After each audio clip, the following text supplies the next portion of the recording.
नमस्कार, खबर 1 मिनट देख रहे हैं आप और आपके साथ मैं हूं सोनाली सिंह। और गोपालगंज से इस वक्त की बड़ी खबर, जहां संदिग्ध हालत में 3 लोगों की मौत हो गई है।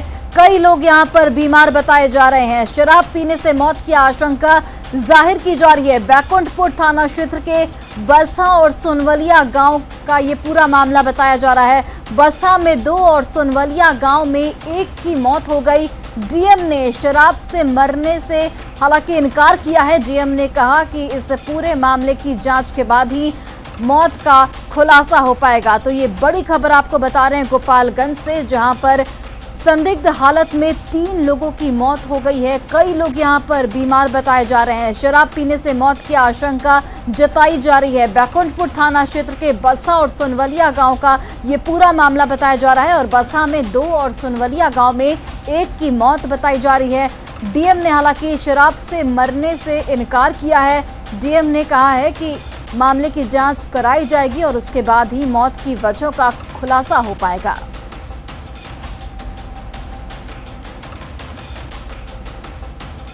और गोपालगंज से हमारे सहयोगी गोविंद फोन लाइन पर जुड़ गए हैं। गोविंद, क्या कुछ अपडेट इस वक्त इस पूरे मामले को लेकर? देखिए सोनाली, ये पूरा मामला बैकुंठपुर थाना क्षेत्र के सोनवलिया, कोडर और बसहा गांव का है, जहां पर देर रात 3 लोगों की मौत हो गई। और आज सुबह जब प्रशासन की टीम पहुंची तो परिजनों ने अनंत फनन में पुलिस की मौजूदगी में शवों का दाह संस्कार करा दिया। फिलहाल इस मामले में कई और लोग हैं जो शराब पीने के बाद बीमार है, जिनका अलग अलग अस्पतालों में इलाज कराया जा रहा है। और अभी जो ताजा जानकारी मिल रही है उसमें ये बताया जा रहा है कि बैकुंठपुर में 2 लोग शराब पीने के बाद जो 2 लोग बीमार हुए थे, उन्हें बैकुंठपुर सामुदायिक स्वास्थ्य केंद्र ले जाया गया है, जहां से उनकी हालत गंभीर होने पर डॉक्टरों ने सदर अस्पताल के लिए रेफर कर दिया है। और इस पूरे जब मामले में गोपालगंज के जो डीएम है डॉक्टर नवल किशोर चौधरी, उनसे हमारी बातचीत हुई तो उन्होंने साफ तौर पे इनकार किया कि शराब से मौत की पुष्टि का मामला फिलहाल अभी नहीं सामने आया है। लेकिन इस पूरे मामले की डीएम ने कहा कि हम जांच कराएंगे और जांच के बाद ही स्पष्ट हो पाएगा कि जो 3 लोगों की मौत हुई है वो क्या मामला है पूरा। सोनाली, गोविंद, मृतकों के परिजनों की ओर से क्या कुछ जानकारी मिल पाई है? क्या उन्होंने शराब की पुष्टि की है? देखिए, इसमें एक बसहा गांव के जो मृतक है देवेंद्र शर्मा, उनके पिता चंद्रमा शर्मा है, उनसे हमारी बातचीत हुई है। उन्होंने कहा है कि जो उनका बेटा था वो एक डेरवा गांव में काम करने गया था और काम करने के बाद कल देर शाम जो है घर लौटा तो शराब के नशे में लौटा। उसके बाद अचानक बेचैनी हुई, उसके बाद उसकी आंखों की रोशनी चली गई। परिजन जब तक कुछ समझ पाते तब तक उसकी मौत हो गई और मौत के बाद पूरे गांव में हाहाकार मच गया।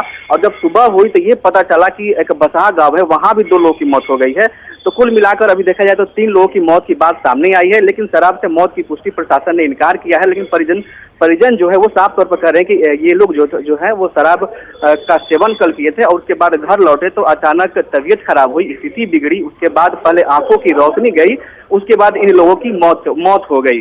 और सबसे बड़ी बात है कि अब तक ये गोपालगंज में 3 जहरीली शराब कांड हो चुके हैं और उसमें हम लोगों ने देखा कि पहले शराब पीने के बाद सभी की आंखों की रोशनी गई, उसके बाद उनकी मौतें हुई। तो इसमें भी आशंका जाहिर की जा रही है कि शराब का जो सेवन है वो बेहद खतरनाक था। उसके बाद जो शराब इन लोगों ने पीने के बाद इनकी हालत खराब हुई और आंखों की रोशनी जाने के बाद इन लोगों की मौत हो गई। हालांकि सबसे बड़ी बात है प्रशासन की ओर से अभी किसी तरह का जो है जांच की जो बात है वो सामने नहीं आया है। अभी तक जो वहां पर कोई अधिकारी गांव में नहीं पहुंच पाए हैं। तो ये सबसे बड़ी बात यह है कि वहां जो अन्य लोग हैं जो शराब पीने के बाद इनकी हालत खराब हुई है, उनकी इलाज नहीं हो पा रही है। लोग अभी डरे सहमे हुए हैं और मीडिया के सामने भी खुलकर बोलने से इनकार कर रहे हैं। गोविंद, करीब कितने लोग इस वक्त बीमार हैं जिनका इलाज जारी है? और ये भी बताइए कि आखिर शराब की बिक्री हो कैसे रही थी? देखिए, अभी जो हमारे पास रिपोर्ट आई है उस रिपोर्ट के मुताबिक जो हमीदपुर पंचायत के वार्ड संख्या 6 के एक वार्ड सदस्य है रिंकू यादव, इनकी हालत अभी फिलहाल बेहद गंभीर है और इन्हें परिजन जो है सामुदायिक स्वास्थ्य केंद्र बैकुंठपुर में लेकर गए हैं, जहां से डॉक्टरों ने सदर अस्पताल के रेफर कर दिया है। इसके अलावा कई और लोग हैं जिनका अलग अलग निजी अस्पतालों में इलाज चल रहा है, जहाँ पुलिस अभी नहीं पहुंच पाई है। फिलहाल प्रशासन की टीम जब गाँव में जाएगी तो ये पता चल पाएगा, लोग सामने आ पाएंगे कि कितने लोग बीमार है और कितने लोगों की मौत हुई है। लेकिन जो मृतकों की संख्या वो बढ़ सकती है, क्योंकि जो बीमार लोग हैं वो इलाज नहीं करा पा रहे हैं, डरे सहमे हुए हैं और प्रशासन की जो टीम है अब तक गांव में नहीं पहुंच पाई है। इस वजह से जो पीड़ित लोग हैं, जो पीड़ित है शराब पीने के बाद जो बीमार हुए हैं, उनका सही तरीके से इलाज नहीं हो पा रहा है। तो इस वजह से जो इनकी संख्या भी बढ़ सकती है। और फिलहाल डीएम की ओर से कहा गया कि हम पूरे मामले की जांच कराएंगे, लेकिन अब तक जांच टीम जो है स्पॉट पर नहीं पहुंच सकी है। अब देखने वाली बात होगी कि प्रशासन की जो टीम है वो कब तक स्पॉट पर पहुंचेगी। और सबसे बड़ी बात है कि गोपालगंज में ये कोई पहला मामला नहीं है। इसके पहले जब बिहार में शराबबंदी कानून लागू हुआ तो 15 अगस्त 2016 में सबसे पहले नगर थाना क्षेत्र के खजुरबानी में एक जहरीली शराब कांड हुई, जिसमें 19 लोगों की मौत हो गई। और मौत होने के बाद उस वक्त जो है प्रधान सचिव के पाठक थे। चलिए गोविंद, बहुत बहुत धन्यवाद तमाम जानकारियों के लिए। तो ये बड़ी खबर गोपालगंज से आपको बता रहे हैं, जहां पर संदिग्ध हालत में 3 लोगों की मौत हो गई है। कई लोग इस वक्त बीमार बताए जा रहे हैं और ये आशंका जताई जा रही है कि शराब पीने से इनकी मौत हुई है। और अब आपको सीधे सुनाते हैं मृतक के एक, तो कई लोग यहाँ पर बीमार बताए जा रहे हैं शराब पीने की। यहाँ गए कमाए, कमा के और पी के दारू के पिया दिल, कुछ जानकारी नहीं। कहाँ काम करने के लिए गए थे? ये थे एक डेरा। और चलिए अब 1 मिनट में देखते हैं बिहार